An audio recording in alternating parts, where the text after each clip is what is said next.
Hello மக்களே, திராவிட முன்னேற்ற கழகத்தை சட்டசபையில் குஜிலி மஸ்து செய்துவிட்டார்கள். கண்ணீர் விட்டு கதறி அழும் விதமாக திமுகவின் எம்எல்ஏக்கள் சட்டசபையில் இருந்து ஓடிவிட்டார்கள். இதற்கு காரணம் என்ன? முதல்வர் விஜய் அவர்கள் செய்த தரமான சம்பவங்கள் பற்றி தான் இந்த வீடியோவில் முழுமையாக நாம் பார்க்க போகிறோம். ஒரே ஒரு லைக் மற்றும் சப்ஸ்கிரைப் பண்ணிருங்க. திராவிட முன்னேற்ற கழகத்தின் ஆதரவுடன் தான் தாவேகா ஆட்சி நடத்துகிறது என்று திமுக கிட்டத்தட்ட தாவேகா வெற்றி அடைந்ததில் இருந்து கூறியுள்ளது. ஆனால் இதற்கெல்லாம் தக்க பதிலடி கொடுக்கும் விதமாக திராவிட முன்னேற்ற கழகத்தினாலோ திமுகவின் கூட்டணிகளாலோ நாங்கள் ஆட்சி அதிகாரத்திற்கு வரவில்லை, மக்கள் எங்களுக்கு பெரும்பான்மையை கொடுப்பதற்கு முன்வந்து விட்டார்கள், திமுகவின் கூட்டணிகள் சுய விருப்பத்துடன் தான் வந்துள்ளார்கள், அவர்களுக்கு நாங்கள் சொன்னபடி அமைச்சரவையிலும் இடம் கொடுத்து விட்டோம். ஆனால் திமுக அதை ஏற்றுக்கொள்ள முடியாமல் கல்யாண மேடைகளில் கண்ணீர் விட்டு ஒப்பாரி வைக்கும் விதமான செயல்பாடுகளும், திமுகவின் ஆட்சி அமைச்சர்கள் செல்லும் இடமெல்லாம் எங்களை பற்றியான தரைக்குறைவான வார்த்தைகளையும், எங்களுக்கு ஓட்டுக்களை போட்ட பொதுமக்களையும் தவறாக கொச்சையான வார்த்தைகளையும் பேசுவது நிச்சயம் ஏற்றுக்கொள்ள முடியாதது. அன்றைக்கு எம்ஜிஆருக்கும் இதே நிலைமைதான் திமுக செய்தது. இன்று எனக்கும் அதே நிலைமைதான் திமுக செய்து கொண்டிருக்கிறது. நிச்சயம் இதனால் திமுக தான் பாதிப்பு அடையுமே தவிர நிச்சயமாக திராவிட முன்னேற்ற கழகம் ஒருபோதும் வெற்றி அடையாது. எங்களுக்கு வாய்ப்புகள் வந்து கொண்டுதான் இருக்கும். சட்டப்பேரவையில் முதல்வர் விஜய் அவர்கள் சொன்ன ஒவ்வொரு வார்த்தைகளும் பார்ட்டி ஃபண்ட், அதை முழுமையாக உதயநிதி அவர்கள் விளக்கத்தை கேட்டாரா? எந்த கட்சியை நீங்கள் கூறுகிறீர்கள் என்று கேட்டாரா? தவறு செய்தவன் அதற்கான பழியை நம் மீது போடும்போது அதை ஏற்றுக்கொள்ள முடியாமல் அங்கிருந்து செல்லக்கூடியது நீங்கள் நல்லவர்களாக இருந்தால், உண்மையான மக்களின் பாதுகாவலனாக இருந்தால், கிட்டத்தட்ட நேற்று நடைபெற்ற சட்டசபை கூட்டத்தொடரில் அறநிலைத்துறை அமைச்சர் ரமேஷ் அவர்கள் 500 பேர் செல்லக்கூடிய கோவிலுக்கு கழிப்பறை கூட கெட்டாமல் அங்கு மல்டிநேஷனல் காம்ப்ளெக்ஸ் மற்றும் கார் பார்க்கிங் கட்டுவதற்கான முயற்சி செய்து 10 கோடி கோவில் நிதிகளில் இருந்து பெற்றது ஏன்? இதற்கு சேகர் பாபு கூறுகிறார், அதன் மூலம் வருவாய் வரும், அதனால் தமிழக மக்கள் வளர்ச்சி அடைவார்கள் என்று. முதலில் கழிப்பறை இல்லை, குடிப்பதற்கு சுகாதாரமான நீர் இல்லை. அதை பற்றி உதயநிதி அவர்களோ சேகர் பாபுவோ பதிலளிக்காமல் தமிழ்நாட்டிற்கு கூடுதலான வருவாய் வந்தால் என்ன, வரவில்லை என்றால் என்ன? முதலில் தமிழக மக்கள் நலமாக இருந்தால்தான் அந்த வருவாயை வைத்து பயனடைவார்கள். தமிழக மக்கள் நோயில் கிடந்துகிட்டு இவங்க பொருளாதார ரீதியா உயர்ந்துட்டோம் என்று கூறினால் அது எந்த விதத்தில் நியாயம்? முழுக்க முழுக்க திமுகவிற்கு தேவை பணம். அது நேற்றே சேகர் பாபு ஒத்துக்கொண்டு விட்டார். அது மட்டுமல்ல, திமுகவின் ஆட்சியில் கிட்டத்தட்ட ஒவ்வொரு துறை சார்ந்த அமைச்சர்களும் முறைகேடு செய்ததாக தகவல்களும் கிடைக்கப்பெற்றுள்ளது.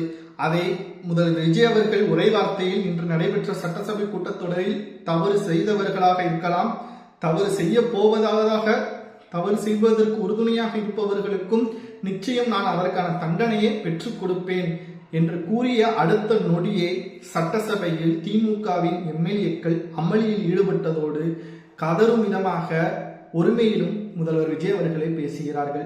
அதாவது, நீங்கள் நல்லவர்கள் தான், திமுக நல்லதுதான், திமுகவில் இருக்கக்கூடிய எம்எல்ஏக்களும் சிறப்பானவர்கள் தான் என்றால், கடந்த கால ஆட்சியில் 10 லட்சம் கோடி கடன் வாங்கியுள்ளீர்கள், அதற்கான முழுமையான திட்டங்கள் தமிழக மக்கள் இதன் மூலம் வளர்ச்சி அடைந்தார்கள் என்று கூற முடியுமா?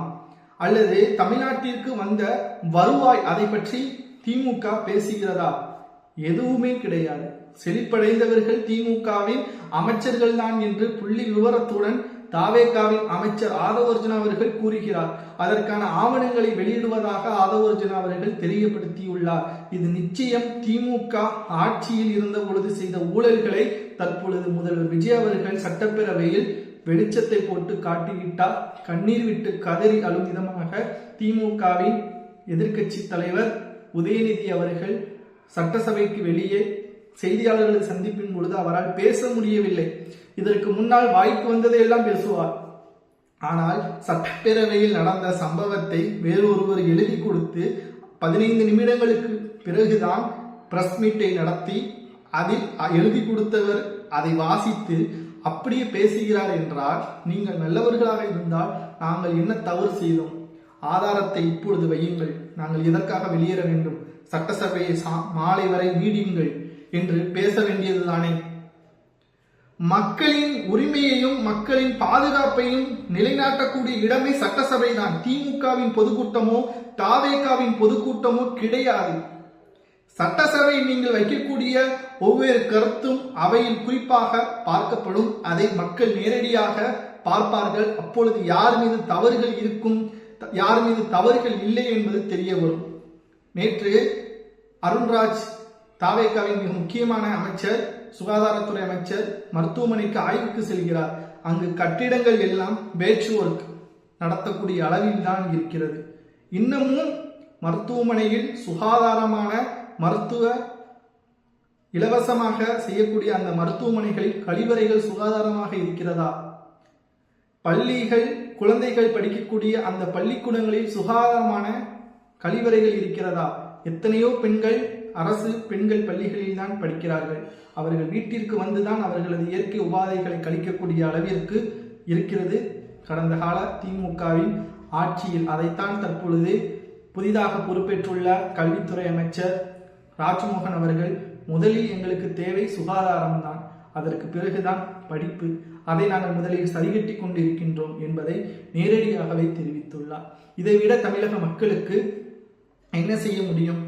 மெரினாவில் பேனா சிலை வைப்பதுதான் திமுகவின் தொலைநோக்கு பார்வை என்றால் அதற்குத்தான் உங்களுக்கு தோல்வி. மெரினாவில் கலைஞர் அவர்களது சமாதியை பிரம்மாண்டமாக கட்ட வேண்டும் என்று கூறினால் அதற்குத்தான் உங்களுக்கு இந்த தோல்வி என்று மக்களே கேட்கக்கூடிய அளவிற்கு வந்துவிட்டார். இந்த 30 நாட்களில் ஒட்டுமொத்தமான போதை மருந்துகளையும் ஒழித்து அனைத்தையும் சரி செய்தால் அதற்கு 5 ஆண்டுகள் உங்களுக்கு வாய்ப்புகள் இருந்ததை அதை பற்றி பேசியிருக்கலாமே. நிச்சயமாக எதிர்கட்சியாக வந்துவிட்டால் தற்பொழுது நடக்கக்கூடிய தவறுகளை நடவடிக்கை எடுக்கிறதா என்பதுதான் பார்க்க வேண்டும். நடவடிக்கை 100% எடுத்துக்கொண்டிருக்கிறது. கைதானவர்கள் சிறையிலும் அடைக்கப்பட்டு வருகிறார்கள். கிட்டத்தட்ட சட்டப்பேரவையில் நடைபெற்ற நிகழ்வுகள் அனைத்தும் திமுகவிற்கு இது மிகப்பெரிய ஒரு பாதிப்பையும், நடைபெறக்கூடிய 6 சட்டமன்ற இடைத்தேர்தல்களில் தோல்வியை தழுவக்கூடிய வகையிலும் அமையுமே தவிர திமுக வெற்றியடைவதற்கான வாய்ப்புகளை உதயநிதி அவர்கள் ஏற்படுத்தவில்லை. உதயநிதி அவர்கள் எதிர்கட்சியா தலைவராக சிறப்பாக செயல்படுகிறாரா இல்லையா என்பதை மக்களாகிய நீங்கள் தான், ஏனென்றால் பார்க்கக்கூடிய ஒவ்வொரு பார்வையாளர்களும் உங்களது கமெண்ட்களை தெரியப்படுத்துங்கள். சட்டசபையில் செயல்படுத்தப்பட்ட தாவேகாவின் அரசும் எதிர்கட்சி தலைவர் உதயநிதியும் பேசியது யார் பக்கம் சாதகமாக இருக்கிறது, யார் பக்கம் பாதகமாக இருக்கிறது என்பதை கமெண்ட் வாயிலாக கூறுங்கள். அடுத்த வீடியோவில் அடுத்த முக்கியமான செய்திகளை நாம் பார்க்கலாம். நன்றி, வணக்கம்.